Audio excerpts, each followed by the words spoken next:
গরম জানি, প্রচন্ড গরম, তার মধ্যেও ভালো শাড়ি তো দেখাতেই হবে।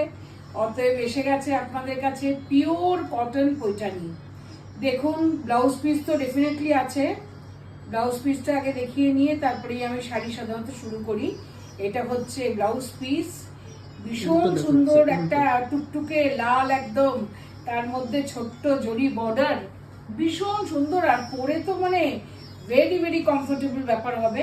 বিয়ের বাড়ির সকালে বলুন, যখন ইচ্ছা পড়তে পারবেন। কটন পৈঠানি, তার মধ্যে জরির বর্ডার, ভিতরে রয়েছে জরি বুটি। ব্লাউজ পিস দেখিয়ে দিলাম। এর মেন বিশেষত্ব যেটা, সেটা হচ্ছে আপনার আঁচলে সব শাড়ির মতোই। এই দেখুন, এই হলো শাড়ির গেট আপ, এই হলো আপনার বর্ডার। এবার চলে আসছি আপনার আঁচলে, এই হলো আঁচলটা। Price caption. প্রাইস